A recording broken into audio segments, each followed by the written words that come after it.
Hello guys, आज आमार এটা সদর কাম কমপ্লিট হল লো কস্ট কনস্ট্রাকশনে।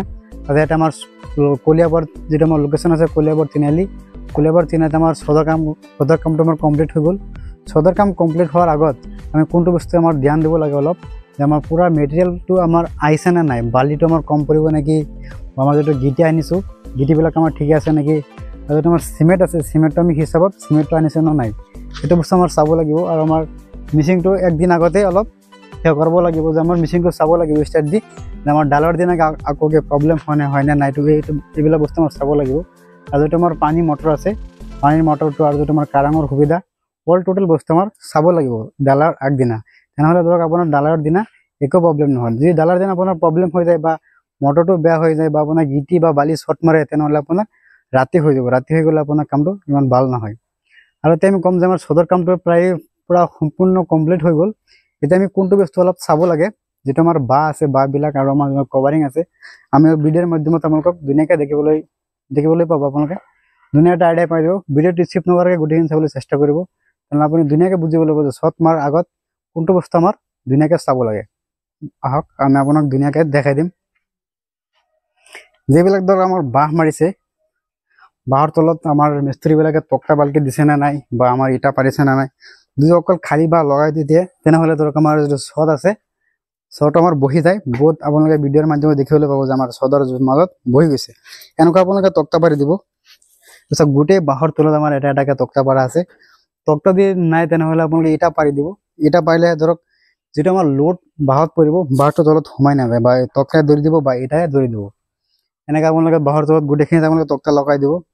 আৰু যদি আপোনালোকে ভাবি আছে যে মোৰ ঘৰটো মজবুত হ'ব লাগে বা অলপ হেভি হ'ব লাগে, তেনেহলে আপোনালোকে ঘৰত সদায় কিৰিং কৰিব লাগিব। যিমান আমাৰ পোষ্ট আছে পোষ্টবিলাকত ভালকৈ আপোনালোকে কিৰিং কৰিব লাগিব। কিৰিং কৰিলেহে আপোনাৰ ধুনীয়াকৈ আপোনাৰ পোষ্টবিলাক মজবুত হ'ব বা আপোনাৰ ঘৰটো মজবুত হ'ব। এনেকৈ আপোনালোকে মৰা বাটৰ বস্তা মেৰিয়াই দিব, তেনেহলে আপোনাৰ ঘৰটো অলপ পোষ্টত পুৰা পানী পাই যাব।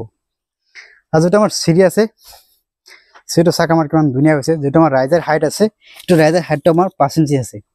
এইটো 5 ইঞ্চি দিবলৈ চেষ্টা কৰিব, তেনেহলে আপোনাৰ আপুনি যদি বুঢ়া হৈ যায় বা এজন বুঢ়া মানুহ ধুনীয়াকৈ আপোনালোকৰ চিৰি দি ধুনীয়াকৈ উঠিব পাৰিব।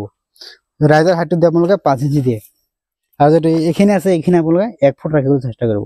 মানুহৰ যেটো বডি আছে বডিটো ধৰক আপোনাৰ 8 ইঞ্চি, কিছুমান ধৰক 7 ইঞ্চি এনেকুৱা থাকে, তেনেহলে ধৰক আপোনাৰ 10 ইঞ্চি বা 1 ফুট ৰাখিলে আপোনাৰ ধুনীয়াকৈ বডিটো দিব পাৰিব। যদি আপোনালোকে 7 ইঞ্চি বনাই দিয়ে তেনেহলে কিছুমান মানুহ ধৰক খোজকাঢ়োতে বাগৰি যায়। আৰু চিৰি যেটো বহল আছে বহলটো আপোনালোকে 5 ফিটৰ পৰা 4.5 ফিট আপোনালোকে বহল ৰাখিব পাৰে। আৰু এতিয়া আমি কম যেটো ছদ আমাৰ যেতিয়া কমপ্লিট হৈ যায়, ছদ কমপ্লিট হৈ যোৱাৰ পিছত আপোনালোকে কভাৰিং বা জালিবিলাক কেনেকৈ বান্ধিছে এইটো দেখিবলৈ পাব।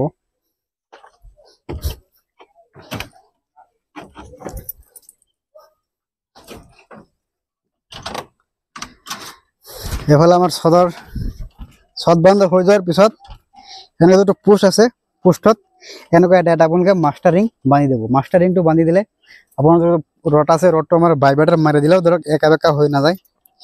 আৰু যেটো আমাৰ ৰিং আছে ৰিঙৰ যেটো এইটো ফুক আছে এইটো ফুকটো আপোনালোকে 125 ডিগ্ৰী এল মাৰিব, 125 ডিগ্ৰী, তেনেহলে আপোনাৰ বস্তুটো লৰচৰ নহয়। আৰু যেটো আমাৰ কভাৰিং আছে এইটো হ'ল আমাৰ কভাৰিং।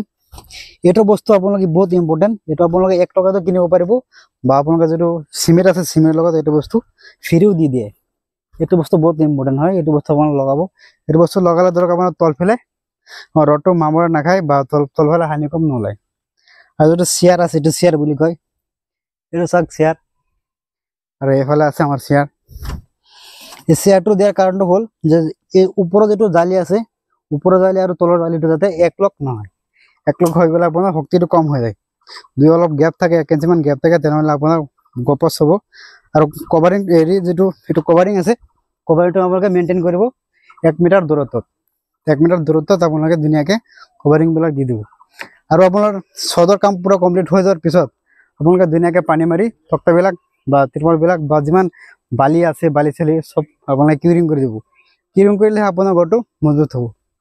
আৰু ছদ ডালাৰ পিছত আপোনালোকে কমচে কম আপোনালোকে 20 দিনমান ধুনীয়াকৈ পানী দি থৈ দিব, তেনেহলে আপোনাৰ ছদটো বহুত ভাল হ'ব। এইটো হ'ল আমাৰ লো কষ্ট কনষ্ট্ৰাকশ্যনে বনাই আছে কলিয়াবৰ তিনিআলিত। আপোনালোকে যদি কামবিলাক যদি পচন্দ হয় বা ভাল লাগে তেনেহলে আপোনালোকে ভিজিট কৰিব পাৰে। আমি অতি কম খৰচত ঘৰ বনাই দিবলৈ চেষ্টা কৰোঁ। এইটো হ'ল ল' কষ্ট কনষ্ট্ৰাকশ্যনে বনাই আছে। Thank you so' much. Next ভিডিঅ'ত লগ হ'ব। কিবা জানিব লগা হ'লে কমেণ্ট কৰিব।